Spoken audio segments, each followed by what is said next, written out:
पुष्पदंत गुरुवर से मिला है संयम का उपहार। पुष्पदंत गुरुवर से मिला है संयम का उपहार। ऐसे प्रमुख गुरु चरणों में वंदन बारंबार।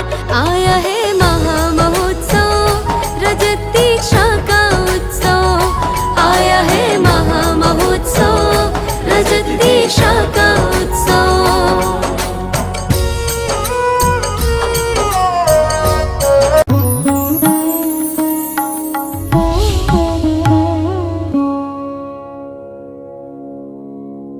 धर्म स्नेह भवात्माओं, उत्तम त्याग, राग आग दही सदा, सदा अमृत पीजिए। आप विचार करें, आज से ही चिंतन करें, मनन करें। राग से विराग की ओर जाना है। राग संसार का कारण है और विराग परमात्मा का कारण है।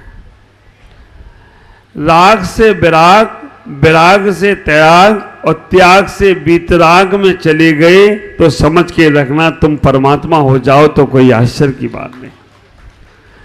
आज उत्तम त्याग का धर्म है और वो हमें त्यागने की बात कर रहा है। दो चीजें हैं, त्याग और दान। हम लोग अक्सर जिनवाणी में पढ़ते हैं, पूजाओं में पढ़ते हैं। अभी हमारे पुजारी हमारे विजय भाई भी बोल रही थे, परिग्रह 14 भेद। हाँ आगे बोलो ना। त्याग करें मुनिराज जी। महाराज हम लोग नहीं करें, मुनिराज जी त्याग करें ना, मुनिराज। अब उन पे बच्चा क्या त्याग करने को? परिग्रह 14 भेद त्याग करें मुनिराज जी। महाराज हम लोग नहीं, मुनिराज त्याग करें। अब क्या बचा बाबा, अब तो कपड़े भी उतर गए उनके। फिर भी त्याग करना जरूरी है। परिग्रह 14 वेद, परिग्रह 24 वेद त्याग करें मुनिराज जी। ये पंक्तियां आप जो सुनते हैं ना, वस्तु का त्याग नहीं, वस्तु के प्रति जो आसक्ति बैठी है ना, उसका भी त्याग है ना। ख्याल करके रखना 24 भेद कौन से हैं ये तो पहले एक बार जान लो, समझ लो। 24 वेदों में 10 तो दिखते हैं त्याग किए हुए, लेकिन 10 बहिरंग हैं और 14 अंतरंग हैं, है ना। 10 बहिरंग वेद हैं और 14 अंतरंग है। 14 अंतरंग कौन कौन से हैं? 9 कसाय, हास, रति, अरति, शोक, भय, जुगुप्सा, स्त्री वेद, पुरुष वेद, नपुंसक वेद। और 4 कसाय, क्रोध, मान, माया, लोभ। 9 4 कितने हो गए? 13। और एक मिथ्यात, एक कौन सा हो गया? 14। ये 14 परिग्रह है अंतरंग। आप विचार करके रखना, ये 14 परिग्रहों का त्याग मुनिराज करते हैं। 10 परिग्रह हैं बहिरंग, इनका त्याग श्रावक को भी करना है और मुनिराज को भी करना है। 10 बहिरंग कौन कौन से है? क्षेत्र, वास्तु, धन, धान, स्वर्ण को रजत, है ना। आप विचार करके रखना, दास, दासी, ये सब 10 बहिरंग परिग्रह हैं, ये दिखते हैं। तो 10 बहिरंग परिग्रह का त्याग करना है और 14 अंतरंग का त्याग करना है। आप ख्याल करके रखना, त्याग की भावनाओं के लिए आचार्यों ने कह दिया है कि त्याग को करो तो स्वार्थ त्याग की कठिन तपस्या बिना खेद जो करते हैं, ऐसे साधु ज्ञानी जगत के दुख समूह को। अब इसमें भी कह दिया साधु ही हैं महाराज, हम लोग नहीं हैं, है ना। स्वार्थ त्याग की कठिन तपस्या बिना खेद जो करते हैं, ऐसे साधु दुख समूह के, जगत समूह के दुख समूह को हरते हैं। तो हमें ये विचार करना, आज ये सोचना है कि त्याग और दान में अंतर क्या है। त्याग और दान में अंतर क्या है? दान और त्याग दोनों चीज बहुत महत्वपूर्ण है। लोग दान को ही त्याग, त्याग को ही दान समझते नहीं। दान जो होता है वो प्रिय वस्तु का होता है और त्याग जो होता है वो अप्रिय वस्तु का होता है। दान करने के बाद नाम की चाह रह जाती है, त्याग करने के बाद नाम की चाह नहीं रहती है। दान करने के बाद मान सम्मान का एक भाव हो सकता है, लेकिन त्याग करने के बाद मान सम्मान का भाव खत्म हो जाता है।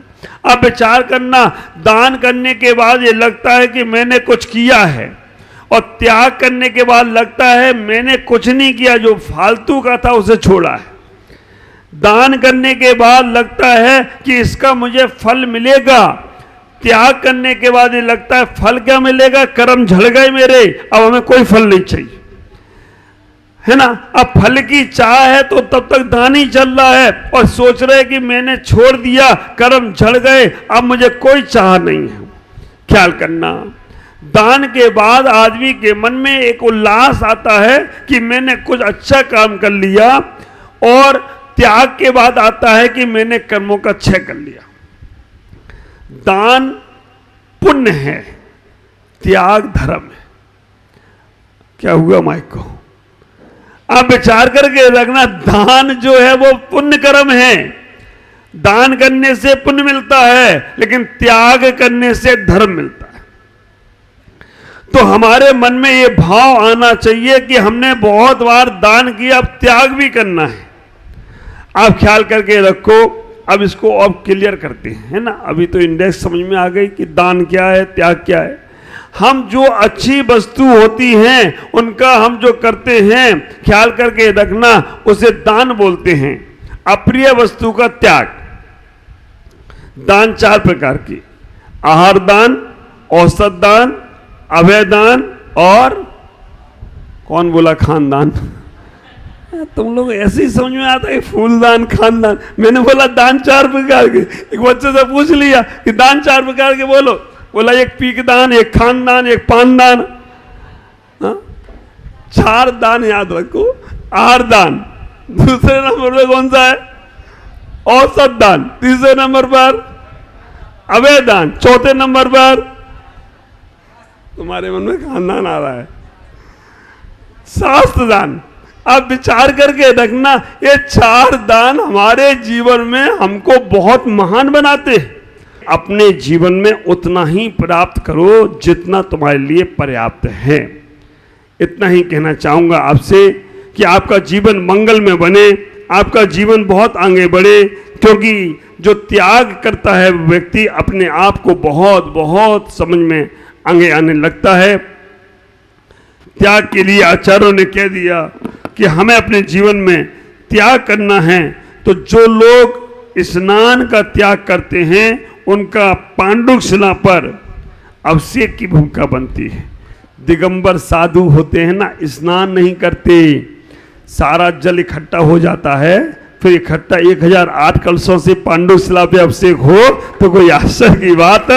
जो लोग यहाँ पंखे का प्रयोग नहीं करते, पंखे का त्याग करते हैं, उनके लिए ही 64 चौवर इंद्र ढोने का प्रयास करे तो कोई आश्चर्य की बात नहीं होती। जो लोग यहाँ गाड़ी का त्याग करते हैं उनके लिए देवता विमान लेकर आते हैं। अब विचार करना, कुंद आचार्य कह रहे हैं, जो लोग सिंहासन का त्याग करते हैं उनके लिए कमलासन सिंहासन विराजमान करने के लिए सिंहासन होता है। एक घर की रोटी छोड़ते हैं। आप विचार करना, हम साधुओं ने क्या छोड़ा? जितना छोड़ा उससे ज्यादा माँ मिल गया है। हम साधुओं ने एक घर की रोटी छोड़ी, आज हर घर मेरे लिए इंतजार करता हो, हर घर की रोटी तैयार है कि महाराज एक बार तो पधारो, एक बार तो मेरे घर में आहार करो।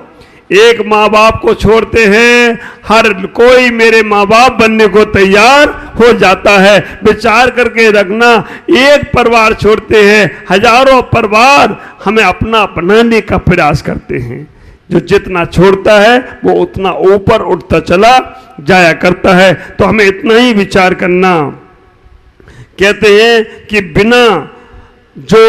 बिन मांगे दे वो दूध बराबर, मांगे से दे वो पानी बराबर, और जो खींचा तानी से दे वो खून बराबर। हमें अगर कभी दान देने का मौका मिल जाए तो बिना मांगे देना। आपके भाव हैं, अभी बोलियां होती है ना, तो बोली में आपका भाव है भाई इतने में लेना है, मोलवा मत करो, है ना, ख्याल करो उसमें लेना है तो लेना है। और कई बार तो ये होता है जिसने जो बोल दिया, हमारे सौरभ सागर जी महाराज हैं, सौरभ सागर जी महाराज के भक्त हैं हमारे जम्मू प्रसाद जी और अशोक सीए, हमेशा हर साल चातुर्मास में जाते हैं। जितना वर्ष का चातुर्मास उतनी बोली उनकी रहेगी कलश की। अभी 30वां चातुर्मास तो 30 लाख की बोली उनकी फिक्स है। और उनका कहना इतना ही रहता है कि ये तो मेरी है, इससे ज्यादा कोई को लेना है तो ले लो, इतना तो फिक्स, जितने वर्ष का चातुर्मास उतनी बोली उनकी फिक्स। और सबसे आश्चर्य की बात है कि कोई बोली ले वो उतना पैसा चातुर्मास का दे आते कि मैंने बोली बोली है, इतना पैसा तो मेरा निर्माल हो गया, अब मुझे तो देना ही है। तो आप विचार करना, बोली बोलने वालों जितना तुमने बोला है ना उतना दे देना, नहीं तो निर्माल का दोष लगेगा। अब कई बार कमेटी का होता है, कमेटी में क्या होता है, कमेटी वाले सोचते हैं कि अच्छी बोली बोलेगी तो थोड़े हम 2-4 लोग तैयार कर लें, जिससे वो अच्छी बोली लगा लेंगे तो हमें पैसा अच्छा मिलेगा। और कई बार उन्हीं पर टूट जाती है तो मजा आता है कि भाई अब क्या किया जाए। नहीं, उनका भी भाव ये होना चाहिए कि इतना पैसा हमें धर्म में निकालना है, हमें कमेटी को और चातुर्मास को हमें इतना पैसा ये धर्म में निकालना है। तो आप विचार करना कि हमारे माध्यम से कोई और आगे बढ़ेगा तो ठीक, नहीं तो हमें तो इतना देना ही देना है। ख्याल करना, जितना तुम दोगे ना उतना तुम्हारा बढ़ेगा, और जितना तुम लोगे ना, समुद्र है लेता रहता है, लेता रहता है, लेता रहता है, खारा पानी है, बादल है, जब तक बादल में पानी भरा है तब तक बादल काले, और जैसे ही वो पानी बरसता है तो वो सफेद हो जाते हैं। ख्याल करना, देने वाला हमेशा सफेद होता है और लेने वाला खारा होता चला जाता है। तुम्हारे शरीर में डालते रहो, डालते रहो, डालते रहो, अर्जन करो, विसर्जन नहीं करना, पेट शुद्धि करने नहीं जाना। 2 दिन बाद क्या होगा आप विचार करके रखना, अर्जन के बाद विसर्जन जरूरी है। जितना कमाओ उसके 4 हिस्से करो, जितना कमाओ। हमारे आचार्यों ने कहा है धन की 3 गति हैं, धन की 3 गति हैं। पहली गति धन की भोग कर लेना, जो अपने उपयोग में ला सको ला लेना। दूसरे नंबर पे धन की गति बताई, दान कर लेना। और तीसरे नंबर पे नाश हो ही जाएगा, है ना। धन की 3 गति हैं, भोग, दान और नाश। सबसे पहले अपने लिए उपयोग में लाओ, दूसरे नंबर पे बचता है तो दान भी करो, और नहीं तो नाश हो जाएगा। दे दिया सो ले लिया, खा लिया सो पा लिया, छोड़ दिया तो सर फोड़ दिया। ख्याल करो, जो दे दिया वो साथ में ले लिया, और जो खा लिया वो पा लिया, और जो छोड़ दिया तो वो सर। बहुत से लोग बोलते मैं अपने मेरे जाने के बाद मेरे बच्चों का क्या होगा। 7 पीढ़ी की कमा के रखते, 7 पीढ़ी के लिए आप विचार करके रखना, बच्चे का, बच्चे के बच्चे का, बच्चे के बच्चे का। हाँ, किसी कवि ने कहा है ना, पुत्र कपुत्र तो का धन संचय, पुत्र सपुत्र तो का धन संचय। ख्याल करके रखना, तुम जिन बच्चों के लिए कमा रहे हो, पुत्र कपुत्र है तो वो तुम्हारे धन से ही तुम्हारा नाम खराब करेगा। पुत्र कपुत्र है तो तुम्हारे धन से ही तुम्हारा नाम खराब करेगा, तुम्हारी इज्जत में बट्टा लगाएगा। और पुत्र सपुत्र है तो वो तुम्हारा धन हो या ना हो, वो तुम्हारा नाम वैसे ही ऊंचा उठा दे, तो कोई आश्चर्य की बात नहीं है। आप विचार करना, आप सोचते हो कि मेरे बाद मेरे बच्चों का क्यों, तुम्हारे बच्चे लंगड़े लूड़े पैदा हो रहे क्या, उनके हाथ पैर नहीं है क्या। बच्चों को इतना योग बनाओ कि उन्हें तुम्हारी संपदा से कोई लेना देना ना हो। जो बच्चे, जो माँ बाप अपने बच्चों को योग नहीं बनाते हैं, वो हमेशा माँ बाप के जाने का इंतजार करते हैं, ये निपटे तो हम बंटवारा करें। इतना योग बच्चों को नहीं करो, कहना तुम्हें दिया। और विदेशों में यही होता है, पढ़ा लिखा दिया फ्री, खुद कमाओ और खुद खाओ, मेरे धन के ऊपर तुम्हारी चाह नहीं होना चाहिए। ख्याल करके रखना, इतना ही विचार करो। अपने जीवन में हमारे पास जो कुछ भी है उसे अच्छे कार्यों में लगाओ, त्याग करो।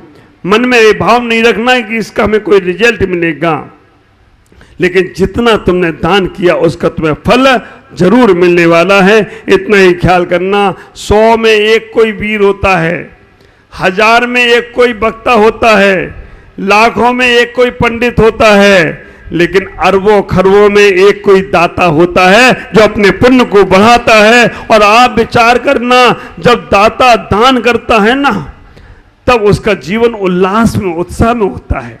आज पंडित जी का परिवार, कहूंगा मैं बात, पंडित जी ने बोली ली कल ईशान इंद्र की, और उनकी श्रीमती जी ने थाली में सजाया पूरा द्रव जितने की बोली ली, और बहुत सम्मान के साथ वो हमारी कमेटी को सौंप दिया कि लो महाराज, हमने दान, पहले दान का पैसा देंगे, बाद में हम अभिषेक करेंगे। ये उत्तम श्रावक की पहचान होती है। विचार करना, उत्तम दाता वही है, बोली बोलने के बाद पहले पैसा बाद में काम, उत्तम दाता। मध्यम दाता कौन? बोली बोली है, पैसा बाद में दे देंगे। मध्यम दाता और जगन दाता कौन? बोली बोली है, तुम मांगोगे तो देंगे, नहीं मांग रहे तो हमारे घर में रखा। और बोलने के बाद निर्माल का दोष शुरू हो गया। जब तक तुमने बोल दिया, नहीं हो तो बात अलग है, बोल दिया, दे दिया कमेटी को तो अच्छा है, नहीं तो निर्माल का दोष लग रहा है।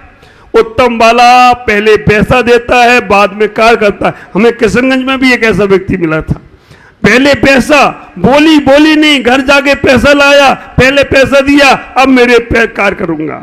मध्यम वाला काम के बाद अभी नहीं है, थोड़ी देर में देंगे। और जगन वाला एक बार मांगोगे तो देंगे, और निकृष्ट तो मांगते रहो, हम देंगे नहीं। अब विचार करके रखना, निकृष्ट वाला देता ही नहीं है, वो कहता हमारा इसमें खर्चा, उसमें खर्चा, ये खर्चा, वो खर्चा हो गया। ख्याल करना, उत्तम दाता बनना, मध्यम बनना, जगन बन जाना, लेकिन निकृष्ट नहीं बनना। मंदिर की बोली का पैसा, अगर मंदिर का कोई भी पैसा तुम्हारे खाते में लिखा है घर में और है नहीं दे रहे हो, तो निर्माल का दोष लग रहा है। इसलिए हम उत्तम दाता बनकर अपने जीवन को आगे बढ़ाएं। आज इतना ही कहूँगा। उत्तम त्याग का धर्म है। हमें अपने जीवन में जो कुछ भी किया है उसमें नाम की चाह नहीं रखकर अपने जीवन को आगे बढ़ाएंगे तो जीवन सार्थक होगा। ओम नमः, जय गुरुदेव।